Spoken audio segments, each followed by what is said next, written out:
this is Grace with the Quilting Bee. Today I'm going to be showing you how to make these masks. Let's get started.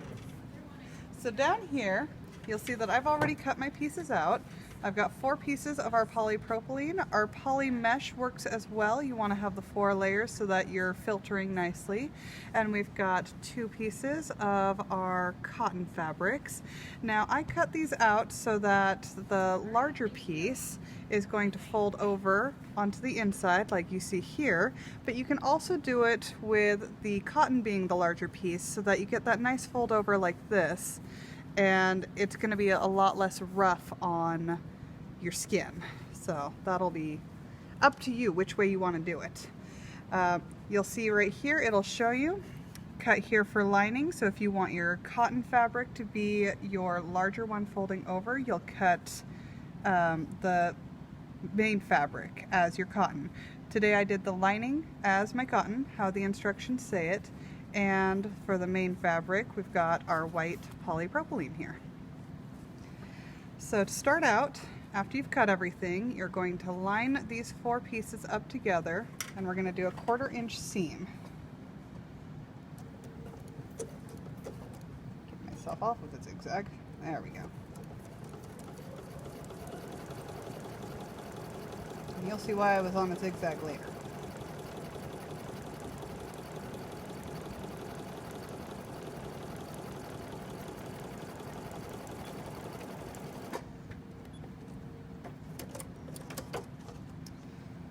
Once you finish that seam, you're going to take these guys and separate them out so that you've got 2 pieces on each side. You're going to press your seam as much as you can with your fingers over to one side, and I'm just going to kind of go for it. You're going to do a little top stitch here to hold that seam down in place. Just kind of spreading things out as you go. It helps to have the curve up towards you, which if you got your directions from us, it will tell you that in your directions. If not, just know that it helps to have the curve up towards you.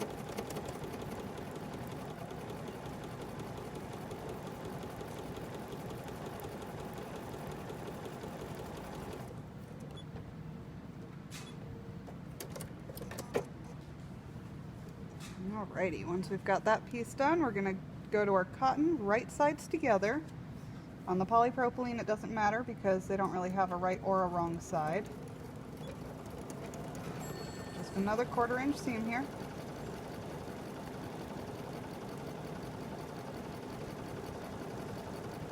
And I don't have a 1/4 inch foot on because I don't want to switch out my feet later. And later on we'll be doing a larger stitch as well. We're going to do the same exact thing that we did on the other one. Fold our seam over to one side. This time I'm going to kind of press it to the other side just so that we don't have a big bunch in our seams when we put them together.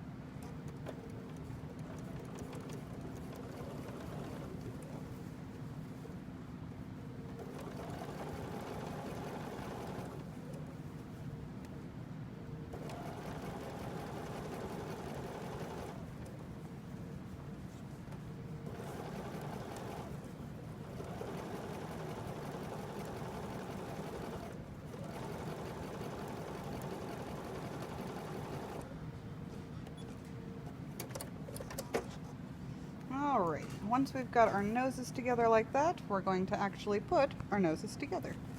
So with this, you want your smaller piece to be on the inside at the moment.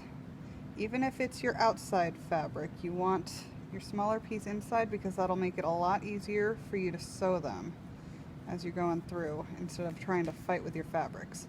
I'm just lining up our seams that we just made and pinning on each of them. You'll see that you have a lot of overlap on each side. That is to be expected because those will be folded in later. We've got 2 different seams going on here. We've got a top and a bottom. If you want to just sew around and make one whole big piece, just make sure you're not closing off your sides here.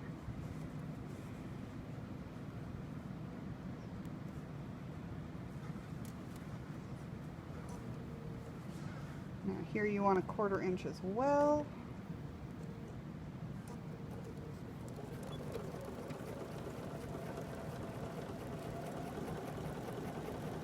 And again, I am just kind of eyeballing my 1/4 inch.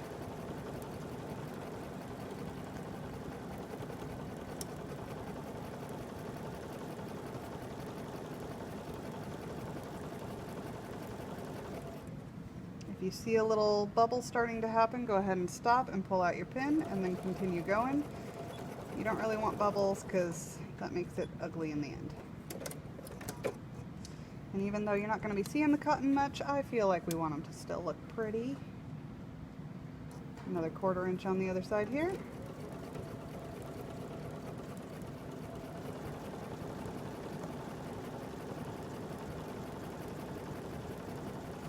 I do find that the dual feed helps me get over any bumps when I hit those middle seams there. If you have a walking foot, that might help you along. If you're getting stuck anywhere, I highly recommend doing either the walking foot or your dual feed. I'm using a number 1 D foot on my Bernina here, and it's working fantastic. Alrighty, at this point we are ready to flip. You don't have to be gentle with this. That polypropylene is not going to rip on you. It is a very firm fabric. If anything, your cotton's going to quit on you before the polypropylene does. Alrighty, here you'll find that the smaller piece just automatically wants to tuck into the other one. If you have done the opposite way to where your larger piece is your cotton, you'll find that tucking it the other way works just as well. You'll see that here. I can do it either way. But because my larger piece is my polypropylene, I want that on the outside. With this pattern, you do want your polypropylene to be on the outside because the polypropylene is a very rough fabric, and that will irritate the heck out of your skin. I'm just putting some pins in here so that we can do a top stitch on the top here. And actually I'm going to do that on the right side since that's what people will be seeing as you're walking around. Just a few pins on either side.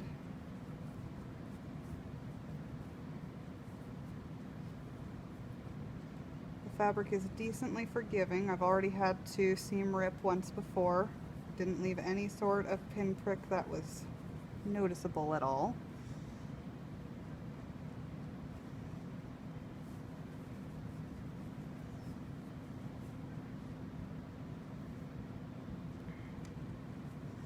You're just going to pin both top and bottom here.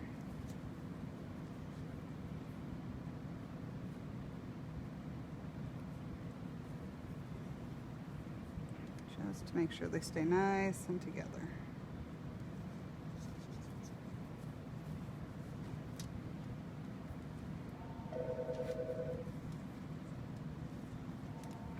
And as you can hear our phones ringing, we are still open. Alrighty, you're going to just pop it on down here. This is where you want the larger stitch. So on my 1D foot, I'm just lining it up with the very edge of it. You want it a little bit bigger because we're going to be putting in wire at the bridge of the nose so that you can shape this around your face. And I find that slipping it into our top stitch channel here is a lot easier and looks better than making a whole nother channel for your wire. And our 1D foot makes the perfect size channel when lining it up on the edge there. Just going to take my pins out and onto the next side. I like to do the large channel on both top and bottom, even though the wire is only going onto the top, just because you get that look to it. It'll look a lot better for you. I know, I'm all about the looks. I like it to look pretty.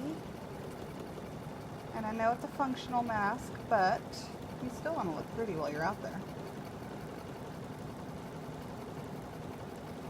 And yes, even you guys out there, you want to look pretty too.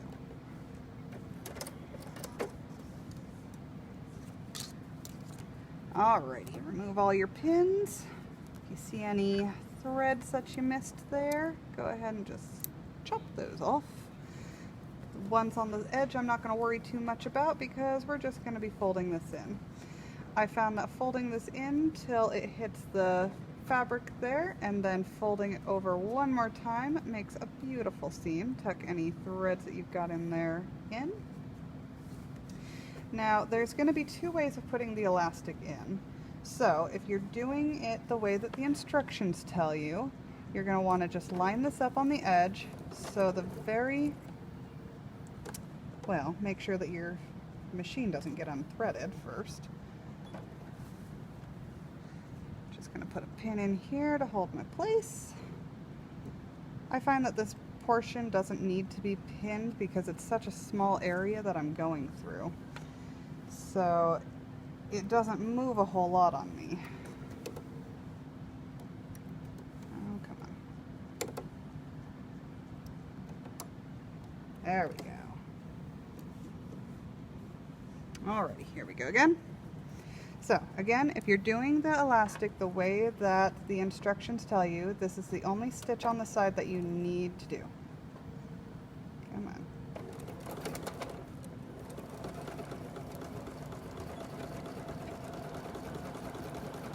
You're going to put that just right on the edge there so that you have a channel. Now the directions tell you to take your elastic, make one 12-inch strip, tie a knot, and thread it through here, then tie a knot, and then put that knot in the middle here, and sew your edges closed. I find that very wasteful of the elastic, especially since it seems to be running out places.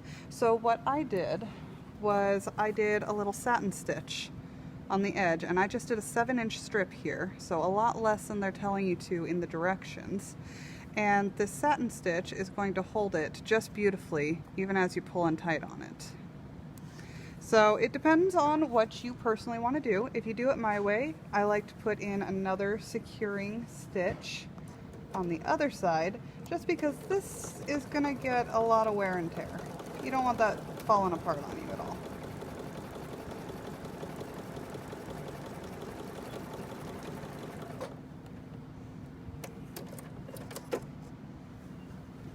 Alrighty, from there I'm going to look at the side that I just did and put the bridge of the nose down here on my ruler that I've got on my table here, and I'm just going to take 2 inches in, and I'm going to sew. You can mark it with a pin if you want to. I usually just will put my thumb there. You're going to sew a little straight stitch there. That's going to be the edge of where your wire goes in, because they tell you to cut a 4-inch piece of wire in the instructions, and that wire is to shape on the bridge of your nose. I do a few back and forths just to make sure it's not going to poke through. You can put some tape on the end of your wire to make it less likely to poke through your fabric here. We used a 16 gauge wire in ours. We were able to put that in this one here. 16 gauge wire. You can get that at any store that sells jewelry supplies. Joann Fabrics, Hobby Lobby, Michaels, they all have them. And that will make it so that it's shapeable to your nose size. You'll see that even when I let go, it's holding that shape that I just put to it.